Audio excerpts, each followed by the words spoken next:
Hey, welcome in as we just finished the NFL show. We are now busting into the Ducks post-game show as that was preempted by the football show. And welcome into the show as the Ducks win 4-3 in a shootout. I'm your host, Todd Fox, with the other host of the show from Catella Chronicles. What's up, Dominic Lorenz, and cheers. Welcome back to Todd and pulling essentially triple duty tonight. Also recorded a Angel podcast tonight. So Todd, and real MVP tonight for coming on this late.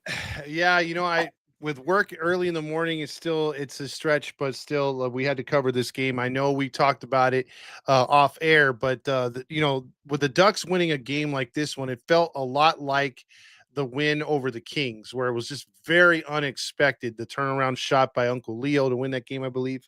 Yep. And then this game, the same kind of thing. Like, I gotta tell you, Dom, yeah, when this game I was following it, the Penguins they took the lead. I'm like, okay, we got time. They went to the empty net, they got the penalty. I turned the TV off. 17 seconds.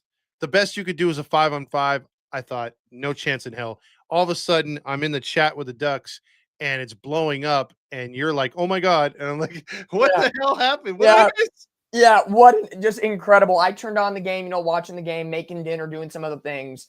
And I had enough time to watch right before, and the Ducks got a couple grade A opportunities. And then a penalty arises. I said, that's it. I'm going back to the kitchen. I got to finish. And then all of a sudden, I just hear the roar on the TV. I'm like, what the heck just happened? And freaking, he's growing hair by the moment with the Ducks. Beckett Seneca. Big stat from this game. Beckett Seneca becomes the 7th rookie in NHL history to score a game-tying goal in the final second of regulation, and the first person ever in the NHL to do so while short-handed. And incredible. And yes, I know a lot of people are going to say he didn't really score. It was off that, the hand of a Pittsburgh Penguin went through the 5-hole. I don't give a damn, because Pittsburgh took the lead 3-2 on a ricochet of Ville Husso's stick. So guess what? You give one, you get one. And the Ducks get to overtime in just 0.1 second. The greatest less than a second moment in my life as a sports fan was Derek Fisher's 3 in San Antonio with 0.4 seconds left. Yeah. This is right up there, because we talk about this all the time. The more you put the puck towards the net and you create traffic, good things will indeed happen. And on that note, before you get into the goals and how this game got to 4-3, I gotta say that's what was bothering me. I thought Husso played a great game. At goaltender, he did a good job. But I think where he kind of struggled in this game, now he got benefit of an open net, defenseman making a nice play, kicking the puck out of there. But I think where he had his troubles tonight was the rebounds.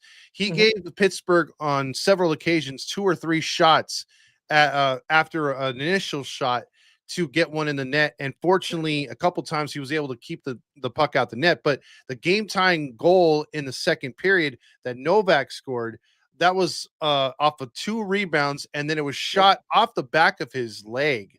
Yeah. And those you hate to see because it's from a bad angle, but he just found that little hole, right? But it was almost like you give one, you get one. Like Jackson Lacomb's goal in the second was a very hard angle shot goal. The one that goes off the back of the leg of Husso. Again, the one that rattles off the stick when he's trying to poke it away. But Ville Husso has been absolutely dominant, filling in for Dostal and Mrazek. He is 3-0 this season in shootouts. Yeah, that's crazy. Beat Pittsburgh, beat Washington. Massive. And he has come up clutch in each of those 3 overtime sessions. The goal he made, or the save he made tonight, he is completely flustered out of the net. He just throws the stick, and the puck finds it. He whips it out. And boy, oh boy, the Ducks living right, getting the job done. This was a game that the Ducks, you didn't want to start off the road trip on a loss. And, it's a Far East Coast road trip, and some of these games are going to be in tough environments, and you want to start it off with a win. 0.1 seconds. This is definitely a never say die type mentality. It is absolutely fantastic.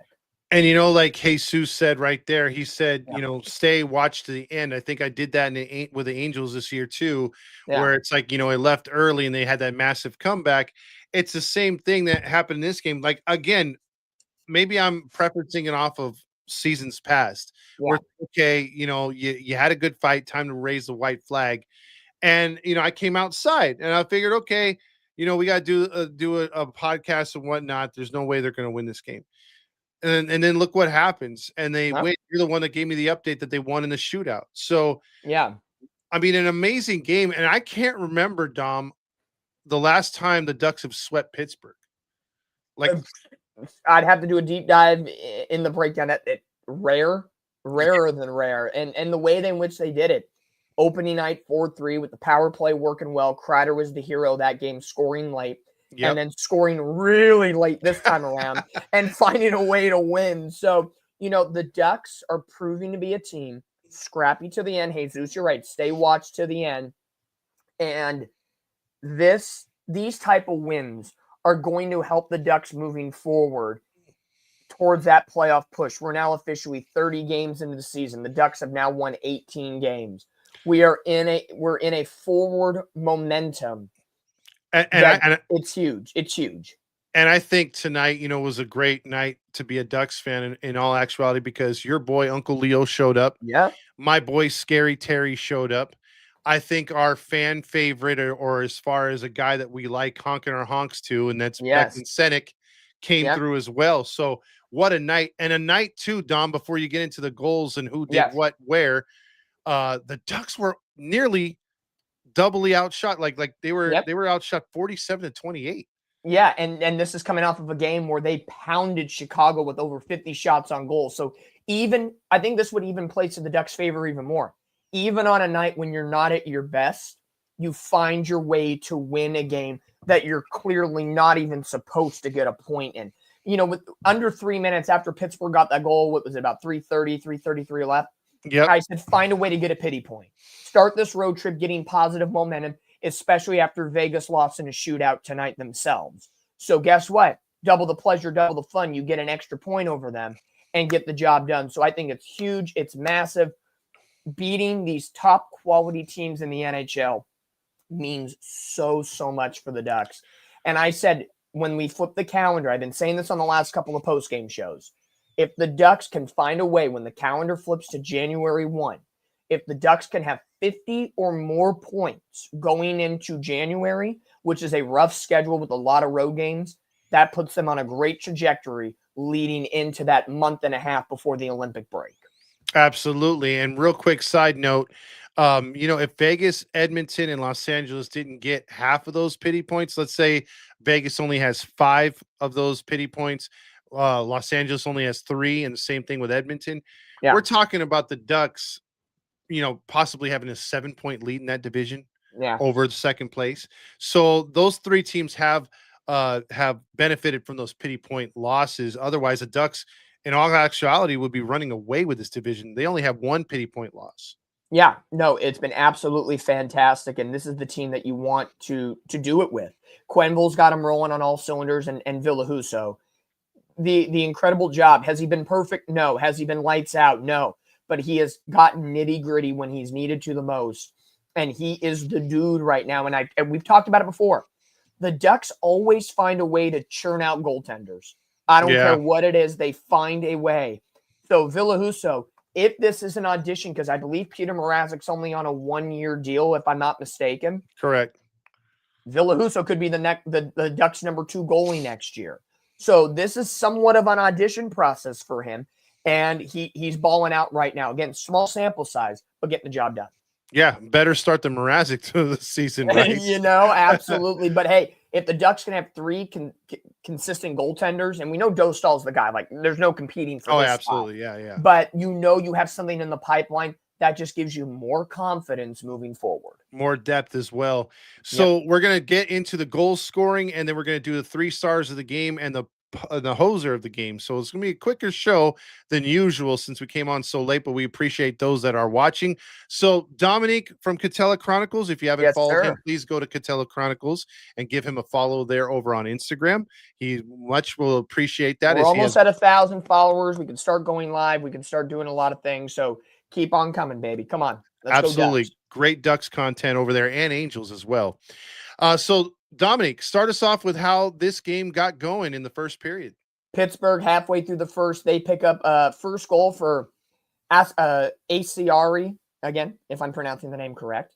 Aciari gets his first goal of the year, 1-0 Pittsburgh, but then the Ducks find a way to double up in the second period. Jackson Lacombe from a bad angle shot. He's been churning it up lately, his 4th goal of the season. Beckett Seneca, yet another assist, his 16th of the year. Cutter Gauthier, his 18th assist of the season, 1-1. And then your boy, lighting it up, taking the puck and doing it all by himself. Troy Terry's 8th of the season, unassisted. Light that horn again. So the Ducks take a 2-1 lead. About 2/3 of the way through the second period, then late, under a minute left, Novak gets his 5th of the year from Carlson and Shea, a ricochet of Husso's back of the leg. 2-2 to the third, and the Ducks find themselves in survival mode a little bit after trailing 1-0 after 1. And then Pittsburgh even though Mantha gets his 9th of the year on a power play goal, it was a ricochet up the stick of Husso to make it 3-2. And as we mentioned it at the top of the show, watch the highlight, rewatch the game. Beckett Seneca, 7th player all-time rookie to score with less than a minute to go. The first to do it as a shorthanded goal, and it was unassisted all by himself, even though it was ricocheted in by a hand of a Pittsburgh Penguin. We don't give a crap. Ducks tie it. Go to OT. OT, opportunities aplenty for both teams. Villahuso put his head on a swivel in that game, ricocheting one off the stick, but it's the shootout. Only 1 goal needed to be made because Husso went 3 for 3 in saves, and I'm a little shocked. I believe if I have to look back, you saw Sidney Crosby. He made a save. I'm shocked we didn't see Evgeny Malkin. I'm shocked we didn't see a couple other different shooters for Pittsburgh. Yeah. But it's the one, the only, on the very first shot. It doesn't get a point because shootout points don't count. But Uncle Leo, give the keys to the castle to that man, lighten it up for the win. Let's go. But the Ducks get the job done. They get outshot in the first period, 16-8. A little more even in the second, 12-10. They fall 12-8 in the third period, get way outshot in OT, 7-2. So they lose the total shot battle, 47-28. Terry has a point, Seneca 2 points, Gauthier with a point, and Lacombe with a point as well. Villahuso, 44 saves on 47 shots, a .936 save percentage, and he now improves his goals against this year to 2.87 in his save percentage at .936. Hell yeah. And, again, I had to look at Beckett Seneca. I don't know where he ranks as far as rookies this season, possibly being a rookie of the year candidate, but he has played his asset off this year. Oh my God, dude. And I know there's a question here from our good buddy Dan. What is a pity point? A pity point is when, going to overtime or shootout and lose, you still get 1 point out of it. Points are points these days, so we'll joke about it. Even if the Ducks make it to overtime, you still want to get at least that pity point when sometimes you might not deserve it. Absolutely. So a fantastic win tonight. We'll address a question after we do your 3 stars. So let's get into it. The 3 stars of the game by Catella Chronicles.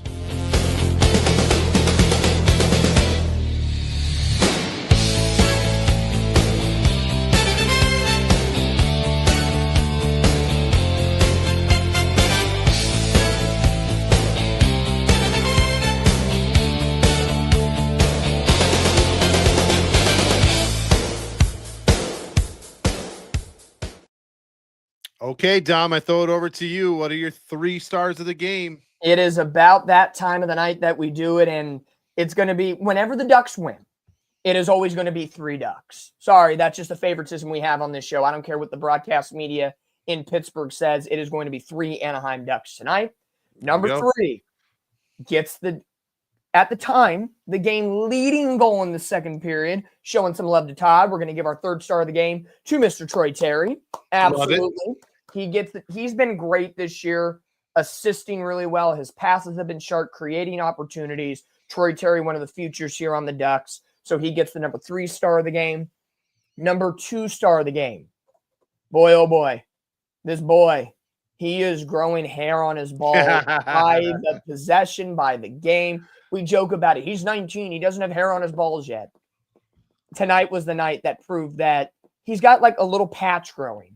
And it's like a chia pet. It's getting bigger, right? He's got the peach fuzz. He's got the peach fuzz going on, and his game continues to improve. He is looking, here's a great word I haven't used that to describe Beckett Seneca. He has played fearless. Yep. He has been absolutely fearless on that ice, gets the job done. He gets the game-tying goal with 0.1 second left, had an assist earlier in the game. Beckett Seneca, our number 2 star of the game, which only means the number 1 star. He kept us in this game, especially late in the third, especially in overtime, and he pitches a shutout. In the shootout, Ville Husso gets the job done, our number 1 star of the game, improving to an under 3 goals against this year and a save percentage of .936, filling in for Dostal and Mrazek and making a case to being the Ducks' number 2 goaltender next year if they do not re-sign Peter Mrazek. What a fine start by him tonight, and what a table setter. And again, going back to Beckett Seneca, this guy is the real deal, and he's just getting better. It seems like every hockey game. Obviously, the franchise and a lot of people think McQueen's better than this dude. I mean, if McQueen can come out, I mean, and if play, that's the case, that's amazing. Yeah, if that is the case, to go along with Uncle Leo and Scary Terry and everybody else that we're accumulating, yeah, a lot of people have been saying it, including us. This team's going to be good for quite some time. So, I absolutely agree. I think it's going to be totally, totally awesome in that case scenario. And to one of the questions that was brought up in the point by Jesus, how many players are on an Olympic hockey team? And talking about that, 25 players, you get 22 skaters and 3 goalies on the Olympic roster. And then also for our good buddy Dan, he's still getting back into the point system of hockey. 2 for a win. No matter what, if it's regulation, overtime, or a shootout, you get the 2 points. If you make it to overtime or a shootout and lose, you get 1 point. If you lose in regulation, 0 points. That's how the breakdown is in hockey.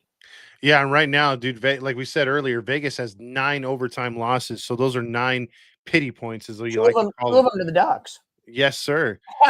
So we love handing those out, especially for on the winning side. Yes, sir. Now we did the 3 stars by Catella Chronicles of the players of the game, and all of them were thankfully Ducks, as the Ducks win 4-3. Now we need to go to the opposite direction, not 3 stars, but the hoser of the game.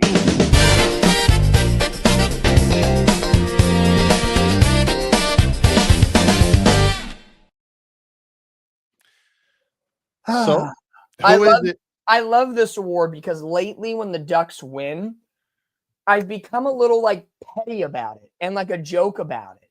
So tonight, we're going to keep to that trend. Even though he had an assist on a ricochet goal that should have never happened, but it created primetime cinema. He had 22, almost 23 minutes on the ice.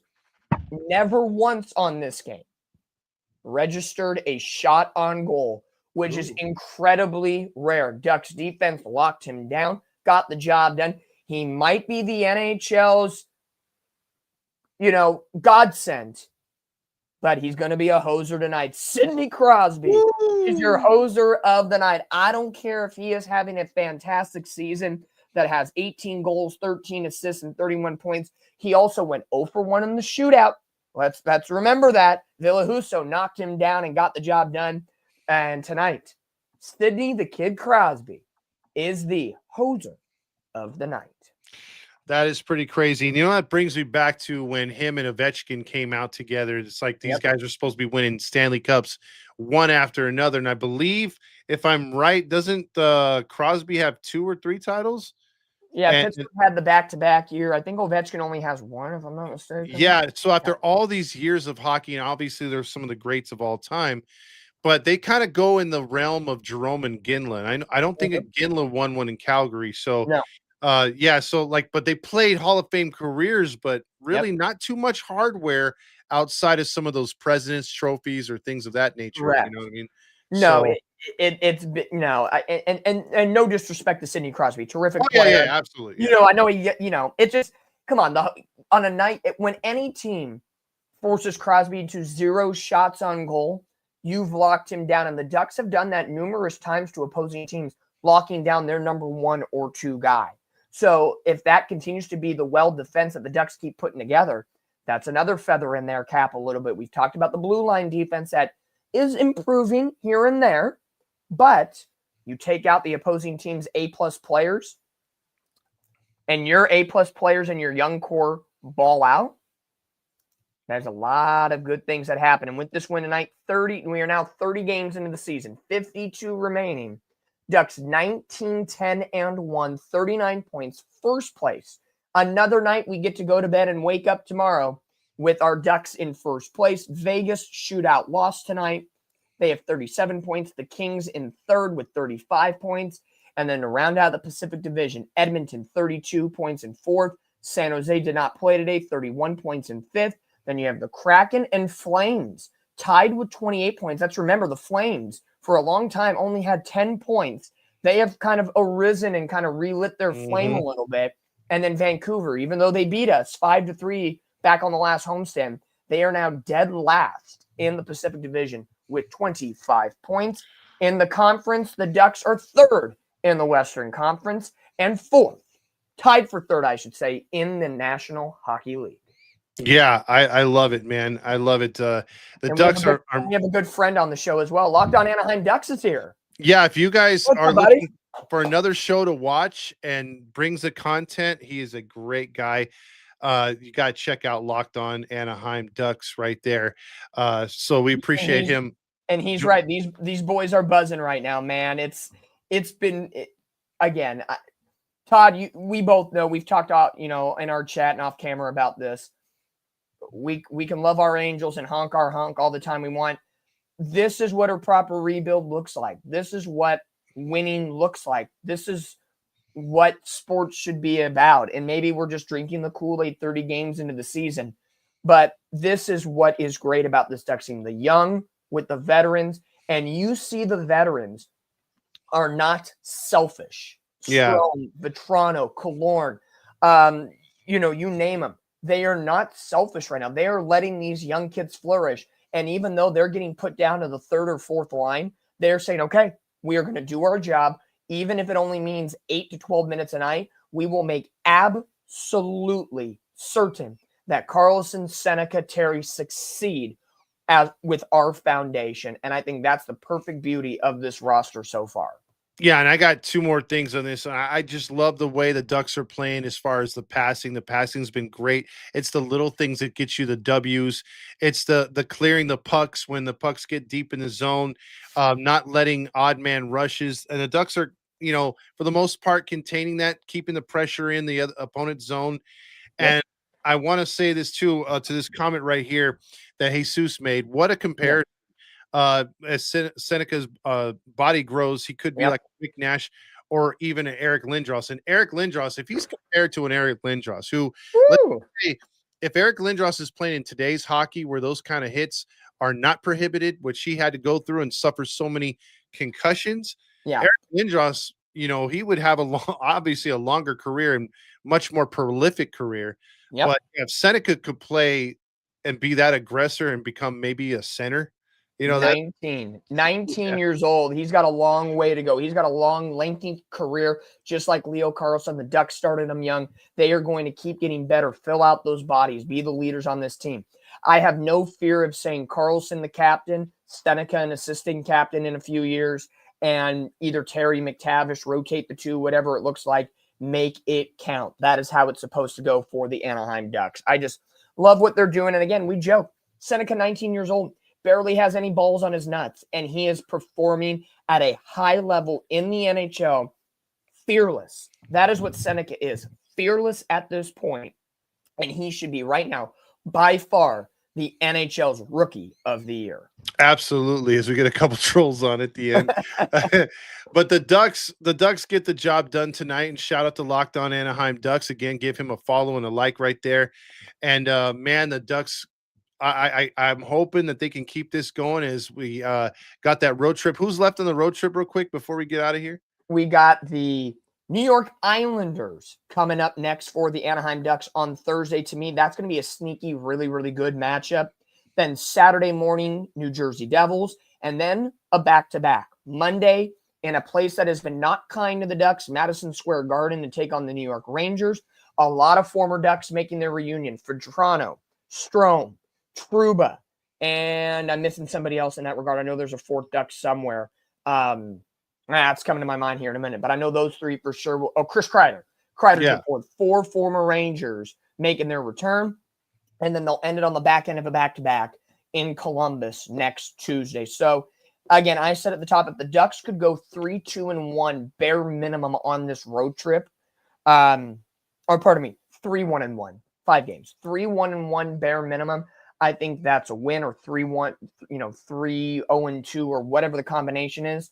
But no matter what, if the Ducks can reach 50 or more points by the end of the night on December 31st, when they play Tampa Bay in the afternoon at Honda Center, and we party on and celebrate New Year's Day, and the Ducks are 50-plus points and still first place, or even top 3 in the Pacific Division, any of us, any Ducks fans, taking that as a win. I peg them as a wild card chaser, and right now, they have been proven to be a division chaser, and it is thrilling.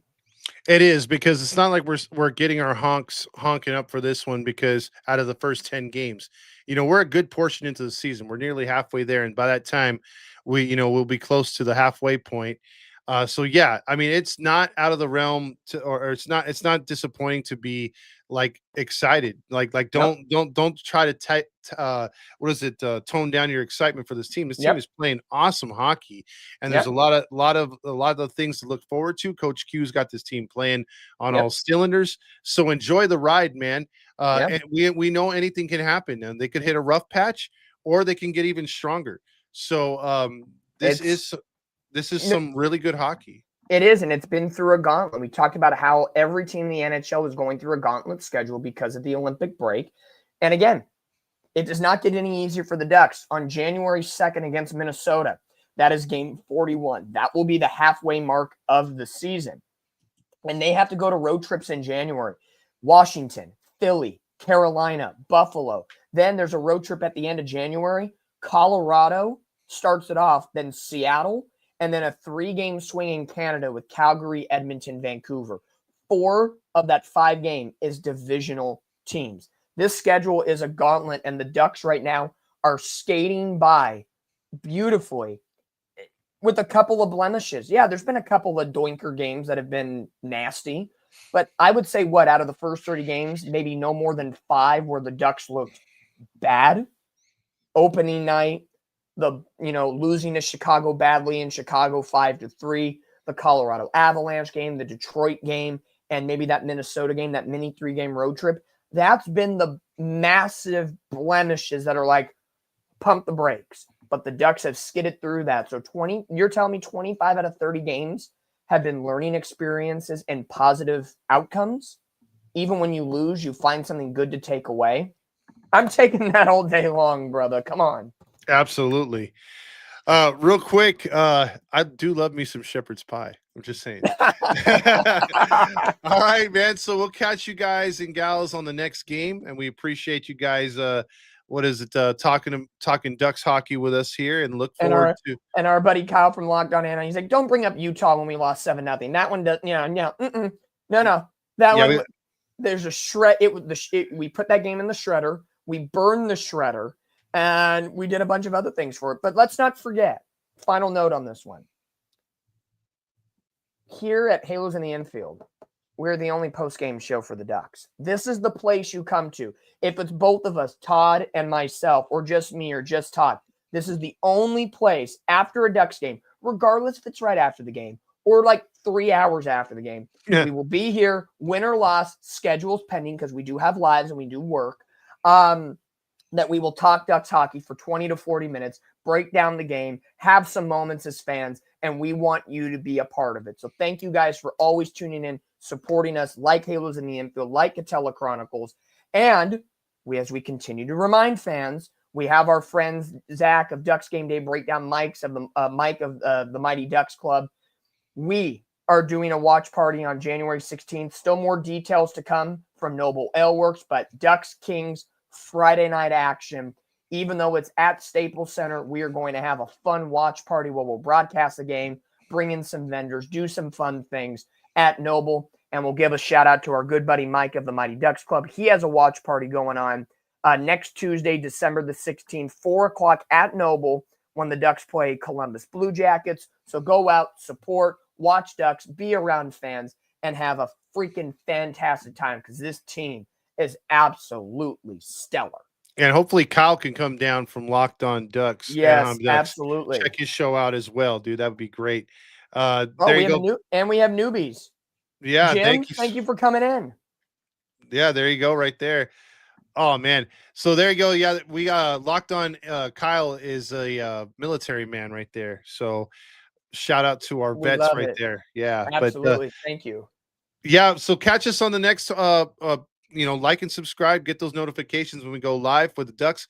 We also do football on this channel and the Angels, of course, covering all of Anaheim. So with that being said, good night from Todd Fox and Dominic from Catella Chronicles. Cheers, guys. Let's go Ducks, and Ducks fly together.